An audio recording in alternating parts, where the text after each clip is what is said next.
बच्चों नमस्कार। डिफरेंशिएबिलिटी के हमने मैक्सिमम क्वेश्चंस कर लिए थे। 6.2 हमारी कंप्लीट हो गई थी। इसके बाद में जो मिसलिनियस एक्सरसाइज थी, विविध प्रश्नावली थी, उसके अंदर जितने भी कॉन्टिन्यूअस के क्वेश्चंस थे वो सारे मैंने करवा दिए थे आपको। और जो डिफरेंशिएबिलिटी के जो थे, अवकलनीयता के जो क्वेश्चंस थे, मैं आशा कर रहा हूँ कि आपने सारे कर लिए होंगे। लेकिन सिर्फ एक क्वेश्चन जो है वो मुझे ऐसा लग रहा था कि वो आपसे नहीं हो पाया होगा। कर लिया है तो बहुत अच्छी बात है, और अगर नहीं हो पाया तो कोई बात नहीं, मैं यहाँ पे उसको समझा रहा हूँ। क्वेश्चन मैंने यहाँ पे लिखा हुआ है, ठीक है, कि f of x is equal to x log cos x by log 1 plus x square if x is not equal to 0 और 0 if x is equal to 0। और इसका बताना हमें से x बराबर 0 पर ये अवकलनीय है या नहीं है। अवकलनीयता के लिए जो फार्मूला मैंने बताया था कि आपको लेफ्ट हैंड डेरिवेटिव और राइट हैंड डेरिवेटिव दोनों इक्वल करने, तो यहाँ पे हम स्टार्ट करते हैं कि x बराबर 0 पर अवकलनीयता का परीक्षण। x बराबर 0 पर अवकलनीयता का परीक्षण। देखिए, अगर हम यहाँ पे पहले राइट हैंड डेरिवेटिव ले लें कि राइट हैंड डेरिवेटिव, ठीक है, तो ये आएगा हमारे पास limit x tends to 0 f of 0 plus h minus f of 0 divide में h। इसको इस प्रकार से दिखा सकते हैं हम, limit x tends to 0 plus h पर फंक्शन की वैल्यू क्या होगी, जहां जहां पर x आ रहा था वहां पर क्या आ जाएगा 0 प्लस h। तो 0 प्लस h की जगह पे मैं h ही लिख रहा हूं यहाँ पे, तो h log 1 log cos h divide में log 1 plus h square minus f of 0 की वैल्यू 0 है, और यहाँ से मेरे पास वैल्यू आ गई 1/h था, बटे में h था, तो 0 सब्ट्रैक्ट करेंगे तो यही रहेगा, और h से h यहाँ पे कैंसिल हो जाएगा। तो यहाँ पे आ गया मेरे पास कितना, लिमिट कि h tends to 0 log cos h divide में log 1 प्लस h स्क्वायर, ठीक है। इसको हमें सॉल्व करना है। अगर h टेंड्स टू 0 यहाँ पे हम अप्लाई करते हैं, h टेंड्स टू 0 जैसे अप्लाई करेंगे तो ये log 1 हो जाएगा, और log 1 की वैल्यू हमारे पास यहाँ पे 0 होती है, और यहाँ पे h टेंड्स टू 0 पुट करेंगे तो यहाँ पे cos 0 की वैल्यू 1 हो जाएगी, log 1 की वैल्यू भी कितनी हो जाएगी, 0 हो जाएगी। और अगर ये दोनों की वैल्यू 0 हो रही है तो 0/0 इनडिटरमिनेट फॉर्म में आता है। अगर इनडिटरमिनेट यानी कि अनिर्धारीय रूप होता है इसका, अगर अनिर्धारीय रूप में आ रहा है तो हमें इसको सॉल्व करना पड़ेगा।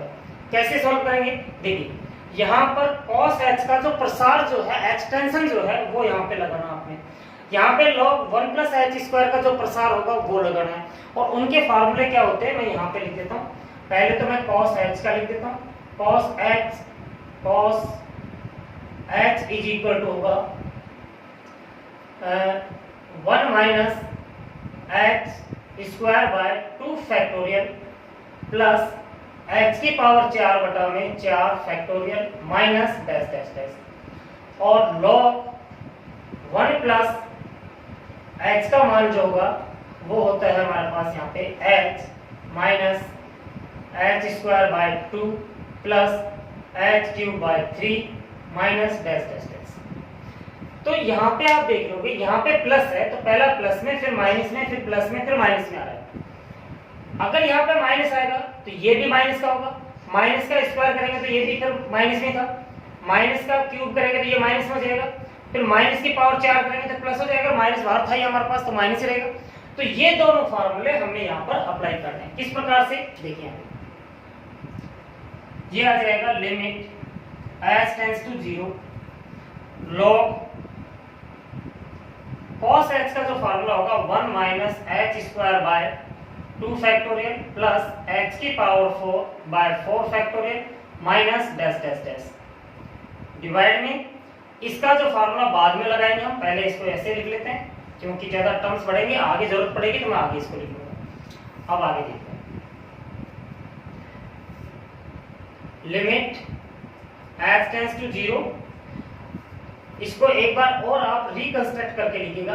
कैसे, 1 माइनस ये आ जाएगा हमारे पास h square by 2 factorial minus h की power 4 by 4 factorial plus dash dash divide में log 1 प्लस h स्क्वायर।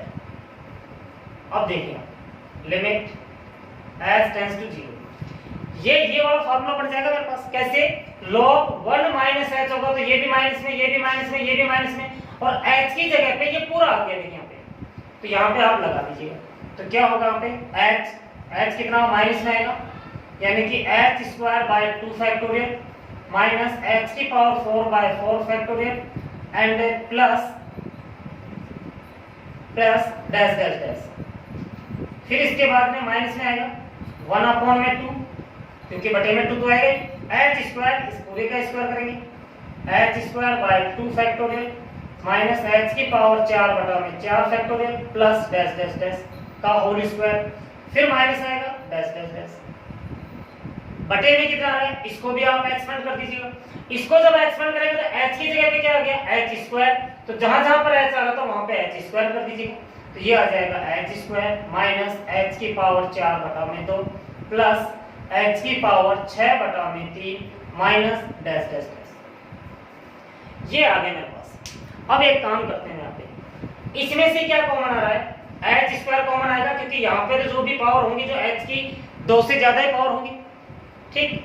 तो यहाँ से h स्क्वायर कॉमन आ सकता है, यहाँ से h स्क्वायर कॉमन आ सकता है, यहाँ से h स्क्वायर कॉमन आ सकता है। मैं निकाल लेता हूँ क्या आएगा, देखिए लिमिट h टेंड्स टू 0, यहाँ से h स्क्वायर कॉमन निकाला तो मेरे पास यहाँ पे बचेगा माइनस 1 अपॉन में 2 factorial minus h square bye 4 factorial plus dash dash minus 1/2।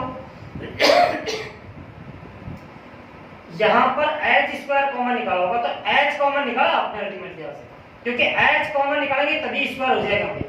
तो ये h बाय 2 फैक्टोरियल बच गया minus h cube by 4 factorial बच गया प्लस डैश डैश का होल स्क्वायर और माइनस डैश डैश, बटे में यहाँ से भी h स्क्वायर कॉमन निकाल लेते हैं। क्या बचेगा 1 minus h square by 2 plus h की power 4 by 3 minus dash dash dash. तो यहाँ से h स्क्वायर से ये h स्क्वायर कैंसिल हो जाएगा। अब अगर आप इसके अंदर लिमिट अप्लाई करते हो तो कितना आएगा, देखिए h टेंड्स टू 0 अप्लाई करोगे तो माइनस का तो 1/2 बच गया, मैं लिख देता हूँ माइनस 1/2 बच गया, और h टेंड्स टू 0 यहाँ पे अप्लाई करोगे 0 हो जाएगा। बाकी सारे पदों के अंदर 0 h है, h होगा तो सारे 0 हो जाएंगे, इसमें तो सारे h हैं ये 0 हो जाएंगे, और जितने भी आगे के टर्म सारे होंगे सब में कहीं ना कहीं h है, h होगा तो वो सारे 0 हो जाएंगे। यहाँ पे देखिएगा यहाँ पे 1 बच गया माइनस 0/2 0/3 0/4 इस प्रकार से आ रहा होगा यहाँ पे, तो इसका मतलब यहाँ से 1 बचा, तो माइनस 1 अपॉन में 2/1 ही बच रहा होगा। तो ये मेरे पास राइट हैंड डेरिवेटिव आ गया माइनस 1 अपॉन में 2। अब हम बात करते हैं लेफ्ट हैंड डेरिवेटिव। मैं इसको लेफ्ट हैंड डेरिवेटिव निकालूंगा नहीं, मैं सिर्फ ये बताऊंगा आपको कहाँ पे चेंज हो रहा होगा, जहां पे चेंज हो रहा होगा वहां पे हम चेंज करते हुए चले जाएंगे। देखिए एक तो चेंजेस आएगा, यहाँ पर माइनस h हो जाएगा और नीचे बटे में माइनस आएगा। अगर यहाँ पे माइनस चेंज हुआ है तो 0 माइनस h कितना होगा, माइनस h होगा, तो यहाँ पे माइनस h आ जाएगा, यहाँ पे माइनस h आ जाएगा, और यहाँ पे माइनस h का स्क्वायर होगा तो h स्क्वायर हो जाएगा, तो इसमें तो कोई चेंजेस आएगा ही नहीं।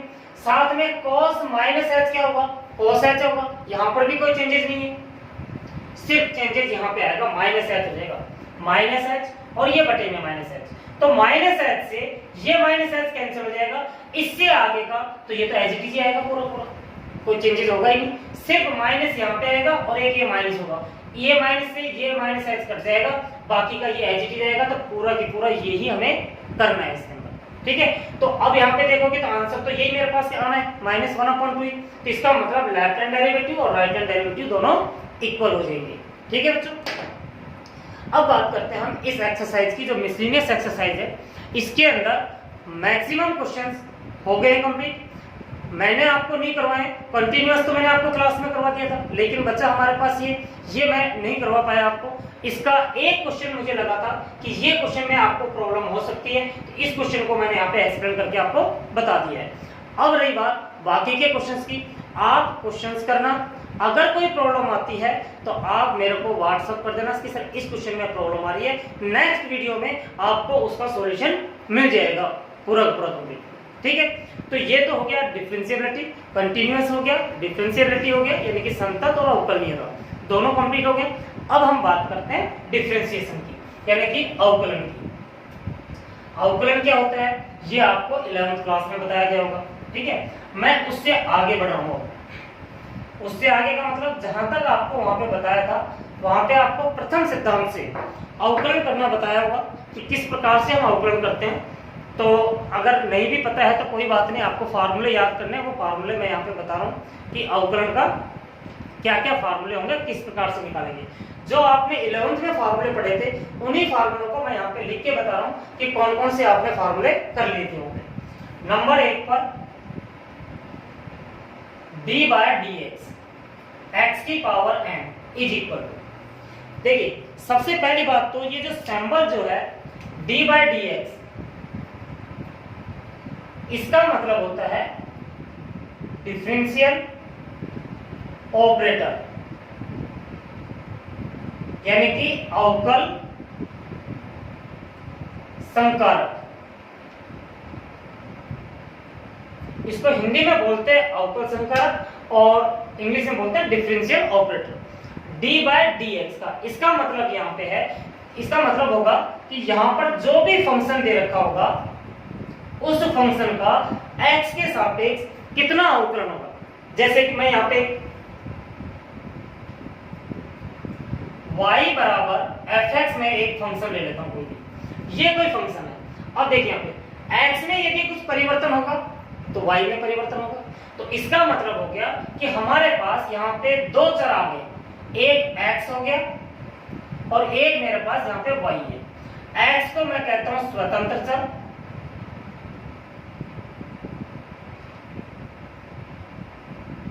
और इसको कहते हैं हम आश्रित चर,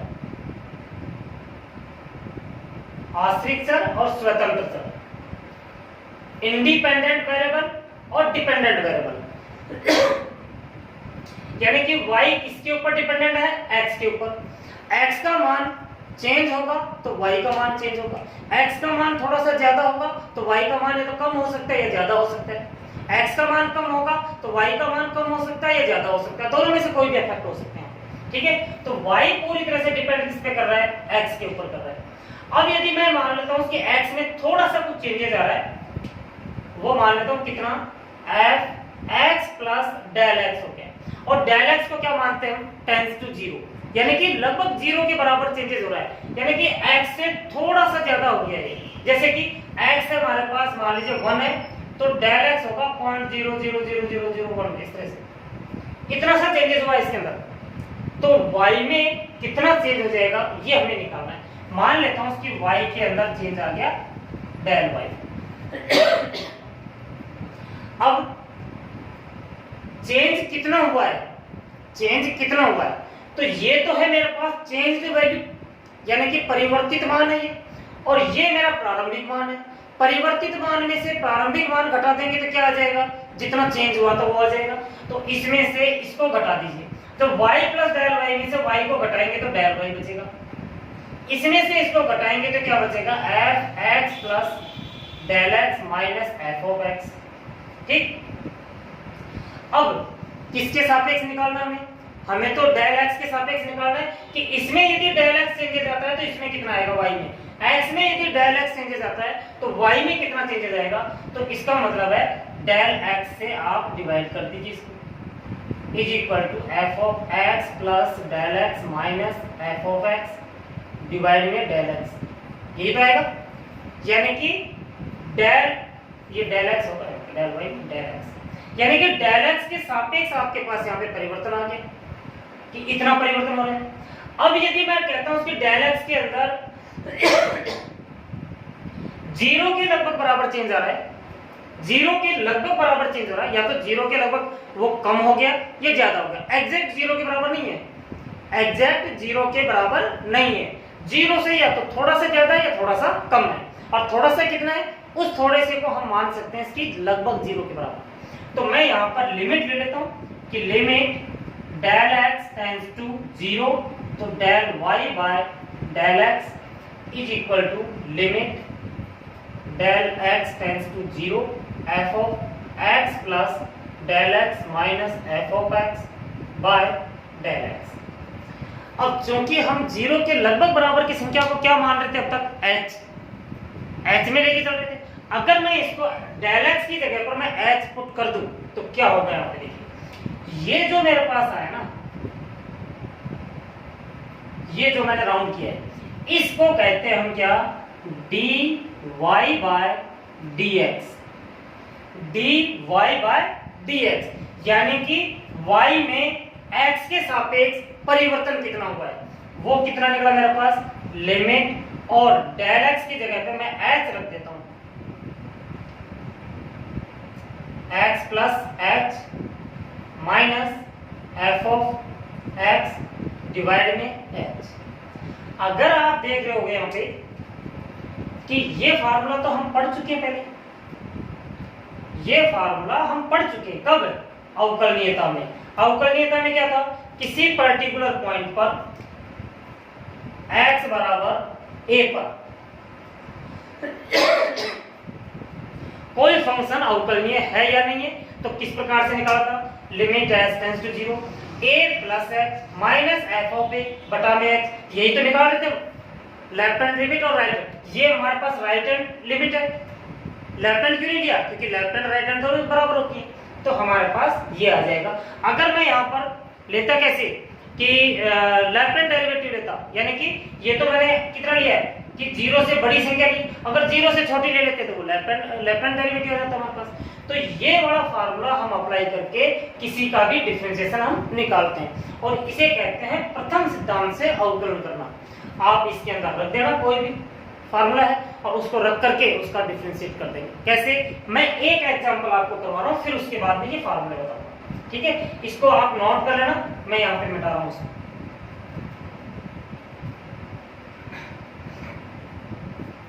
किसी भी फंक्शन का अगर डेरिवेटिव करना है तो मैं यहाँ पे ले लेता हूँ उसकी एफ एक्स बराबर साइन एक्स, और ये मेरे पास है वाई बराबर, मैं इसको ऊपर से मिटा देता हूँ, बाद में करेंगे इसको। तो कैसे करेंगे, यहाँ पे d y by d x is equal to, formula क्या था, limit h tends to zero f of x plus h minus f of x बटा में एच, यही तो फार्मूला निकाला हमने। इस फार्मूले को अप्लाई करके साइन एक्स का डेरिवेटिव निकालते हैं, कितना आएगा, limit x tends to zero. देखिए fx की वैल्यू मेरे पास ये है, x की जगह पर x प्लस h रख गया, तो x प्लस h पर फंक्शन की वैल्यू कितनी हो जाएगी, sine x plus h minus sine x बटा में h, क्योंकि fx की वैल्यू तो साइन x थी मेरे पास। आगे देखिए, limit x tends to zero. Last year आपने त्रिकोणमिति तो बहुत अच्छी तरीके से पढ़ी होगी, आपके टीचर ने बताया भी होगा, क्योंकि यहाँ पे बहुत ज्यादा काम आएगा। तो मैं यहाँ पे लिख लेता हूँ एक बार फार्मूला कि साइन x प्लस या माइनस का फार्मूला लगाना है, साइन y का क्या फार्मूला था, 2 cos x प्लस y बटा में 2 and sine x minus y बटा में 2। तो जब ये फार्मूला हम यहाँ पे लगाएंगे तो ये आ जाएगा 2 cos x plus y, x कितना है यहाँ पे, x प्लस h, y कितना है यहाँ पे, x बटा में 2 and sine x minus y बटा में 2 बटा में पूरे के h। देखिए आगे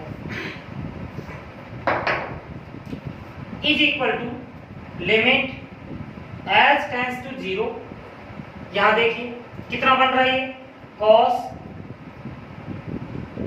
ये आ जाएगा x रेक्स 2x बटा में 2, यानी कि x प्लस h बाय 2 आ जाएगा, x रेक्स 2x बटा में 2 x हो जाएगा और h बाय 2 ये into limit h tends to zero, ये कितना होगा, साइन x से x कैंसिल हो जाएगा, h/2 हो जाएगा, बटे में कितना है h है, और मल्टीप्लाई में 2 था, 2 को इसके नीचे ले जा सकते हैं बटे में 2। और इसके बारे में तो मैंने बताया था आपको कि इसका मान कितना होता है, ये और ये सेम हो जाए, ये सेम हो जाए, तो फिर इसकी वैल्यू कितनी होगी 1 होती है। अब यहाँ पे देख लोगे इसके बराबर तो ये है, लेकिन ये बराबर नहीं है। जब h टेंड्स टू 0 है, इस h की वैल्यू टेंड्स टू 0 है, तो h/2 भी तो 0 के बराबर होगा। इसका मतलब इसकी वैल्यू पूरी की कितनी हो जाएगी 1। और यहाँ पर जब लिमिट अप्लाई करेंगे h टेंड्स टू 0, तो ये आ जाएगा cos x। तो यहाँ पर d/dx किसका, sin x का कितना आ रहा है cos x। ठीक है, इस प्रकार से हम इनका डेरिवेटिव निकालते हैं कि sin x का जो डिफरेंशिएट होगा वो कितना होगा, डेरिवेटिव कितना होगा cos x होगा।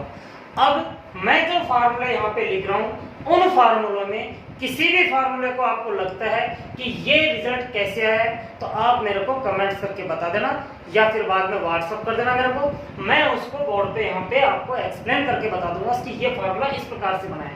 तो मैं अब यहाँ पे डायरेक्ट फार्मूला लिख रहा हूँ, और फार्मूले के आधार पे उनका डेरिवेटिव क्या होगा वो मैं यहाँ पे लिख रहा हूँ। ठीक है, देखिए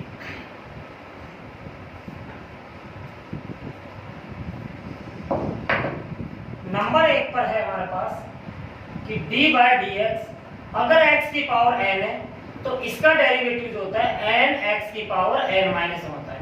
ये n इधर आ जाएगा, पावर में 1 कम हो जाएगा। नंबर 2, d/dx अगर हमारे पास e की पावर x है, तो e की पावर x होगा। नंबर 3, d/dx अगर हमारे पास a की पावर x है, तो a की पावर x log a हो जाएगा। नंबर 4, d/dx यदि हमारे पास कोई कांस्टेंट है, कोई कांस्टेंट है यहाँ पे, तो कितना आ जाएगा 0। नंबर 5, d/dx यदि हमारे पास है sin x है, ये तो अभी हमने निकाला था, cos x होगा। नंबर 6, d/dx अगर cos x है, तो इसका माइनस sin x होगा। नंबर 7, d/dx यदि हमारे पास यहाँ पे tan x है, तो इसका sec² x होगा। नंबर 8, d/dx cot x है, तो इसका माइनस cosec² x होगा। 9, d/dx अगर हमारे पास sec x है, तो इसका होगा sec x tan x होगा। नंबर 10, d/dx अगर हमारे पास cosec x है, तो इसका होगा minus cosec x cot x। ठीक है, अब यदि नंबर 11, d/dx √x है, इसका क्या होगा, x की पावर कितनी है 1/2 है, x की पावर कितनी है 1/2 है √x, और x की पावर n का क्या होता है, ये n तो इधर आ जाएगा, n में से 1 कम हो जाएगा, तो 1/2 तो इधर आ जाएगा d/dx, 1/2 तो इधर आ जाएगा, x की पावर 1/2 -1 हो जाएगा, 1/2 x की पावर -½ हो जाएगा, या 1/2 √x हो जाएगा। तो इसका जो आएगा 1/2 √x आता है। ये ध्यान रखना। ये फार्मूला क्यों बता रहा हूँ, क्योंकि ये तो एक तरह से क्वेश्चन की तरह से ही इसका ये पहला वाला फार्मूला ही अप्लाई हो रहा है। लेकिन फार्मूला क्यों बनाया मैंने इसका, क्योंकि जहां पर भी अंडर में आएगा मैं डायरेक्ट फार्मूला अप्लाई करूंगा, 1/2 √x आता है। ठीक, इसके बाद 2 फार्मूले हमारे पास, अच्छा इनवर्स ट्रिग्नोमेट्रिक फंक्शन के 12, या इनवर्स के तो मैं नेक्स्ट उसके अंदर बताऊंगा कि उनको तो एक्सप्लेन नहीं करना पड़ेगा मेरे को, उनका डेरिवेटिव क्या होता है। अच्छा 12 नंबर हमारे पास है d/dx अगर 2 फंक्शन है उनका गुणनफल, अगर 2 फंक्शन है, 2 फंक्शन का गुणनफल दे रखा हमें, उन गुणनफलों का हमें अवकलन करना है। जैसे कि x log x into sin x into cos x, e की power x into log x। तो इस प्रकार के जो फंक्शंस होंगे उनके लिए फार्मूला क्या होता है, मैं यहाँ पे लिख देता हूँ इसको। इसका फार्मूला होगा कि f' x into gx plus fx into g dash x. देखिए जो मैंने ये डैश लगाया ऊपर, यहाँ पे ये डैश, यहाँ पे ये डैश, इन दोनों का मतलब क्या होता है कि एफ एक्स का अवकलन करना है। यहाँ पे जो भी फंक्शन आ रहा होगा उसका अवकलन करना है और जी एक्स को यूं की यूं रखना है। फिर इसके बाद में एफ एक्स को यूं की यूं रखना है और जी एक्स का अवकलन करना है। किस प्रकार से, एक एग्जांपल लेते हैं यहाँ पे। जैसे कि मान लीजिए हमारे पास है कि y is equal to x sine x है, तो क्या फार्मूला होगा इसका, dy बाई dx। एक फंक्शन तो ये हो गया, एक फंक्शन मेरे पास ये है, तो अवकलन कैसे करेंगे, देखिए कि फर्स्ट फंक्शन का अवकलन करेंगे और दूसरा यूं की यूं दिखाएंगे, साइन एक्स से यूं क्यों आ जाएगा, D by D x x plus, अब एक्स यूं क्यों आएगा और दूसरे वाले का अवकलन करना है, ये साइन एक्स हो जाएगा। तो कितना आएगा, साइन एक्स तो यहाँ पे है ही, और एक्स का अवकलन कितना होगा, 1 होगा, यहाँ पे 1 आ जाएगा। एक्स यूं क्यों है, साइन एक्स का क्या होगा, cos x आ जाएगा, क्योंकि मैंने बताया था साइन एक्स का cos x होता है। तो यहाँ पे कितना आ गया हमारे पास कि sine x plus x cos x। अब यहाँ पे क्वेश्चन आता है कि x का अवकलन 1 क्यों होता है, x का अवकलन 1 क्यों होता है, क्योंकि x की पावर 1 है। तो मैंने बताया था कि x की पावर यदि n है तो ये n तो इधर आ जाएगा, इसमें से एक कम हो जाएगा, तो 1 तो इधर आ जाएगा और x की पावर 1 माइनस 1 हो जाएगा। तो 1 इंटू x की पावर 0 कितना आ गया, 1 ही होता है। तो x का अवकलन कितना होगा, 1 होता है। तो यहाँ पर अगर हमारे पास दो फंक्शन प्रोडक्ट में दिए हुए मल्टीप्लाई में दे रखे हैं, तो उनका अवकलन करने के लिए क्या करेंगे, पहले का अवकलन करेंगे, दूसरा यूं की यूं रखेंगे, प्लस पहला यूं की यूं रखेंगे, दूसरे का अवकलन करेंगे, ये इसका फार्मूला होगा। अच्छा, इसके बाद में यदि हमारे पास डिवाइड भी दे रखा हो, तो डिवाइड वाले का जो फार्मूला होगा वो किस तरह से करेंगे, डी बाय डी एक्स और f of x by g of x, ये था हमारे पास। तो इसके लिए जो फार्मूला बनेगा वो बनेगा जी एक्स तो यूं की यूं, नीचे वाला तो, और ऊपर वाले का डिफरेंशिएट करना हमने, फिर माइनस ऊपर वाला यूं की यूं आएगा और नीचे वाले का डिफरेंशिएट करना है, जो बटे में है, जो बटे में इसका अवकलन करना है। मैंने डैश लगा दिया, डैश तो यहाँ पे डिफरेंशिएशन का सिंबल है। डिवाइड में जी एक्स का होल स्क्वायर, ठीक है।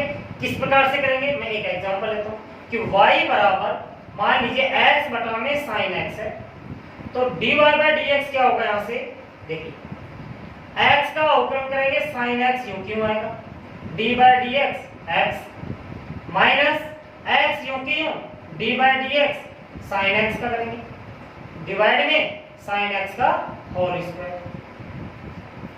तो क्या आंसर आ जाएगा हमारे पास, x का अवकलन तो 1 होता है, तो ये तो sin x रहेगा, माइनस x sin x का cos x होता है, तो ये x cos x आ जाएगा, बटे में sin स्क्वायर x आ जाएगा। समझ में आ गई बात है।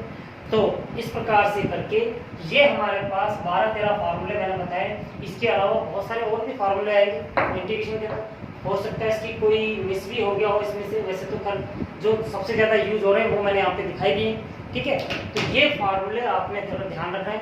उसके बाद में नेक्स्ट जो एक्सरसाइज है इसकी जो भी होगी, पहली एक्सरसाइज जो है उसको हम नेक्स्ट क्लास में करेंगे, यानी कि 7.1 जो नेक्स्ट वीडियो के अंदर मैं उसको सॉल्व करूँगा। इन 13 के अलावा एक चेन रूल और है, तो वो चेन रूल तो मैं क्वेश्चन से ही क्लियर कराऊंगा, तो वो नेक्स्ट वीडियो के अंदर आप देखना। यहाँ तक आप कंप्लीट करके रखना। Thank you.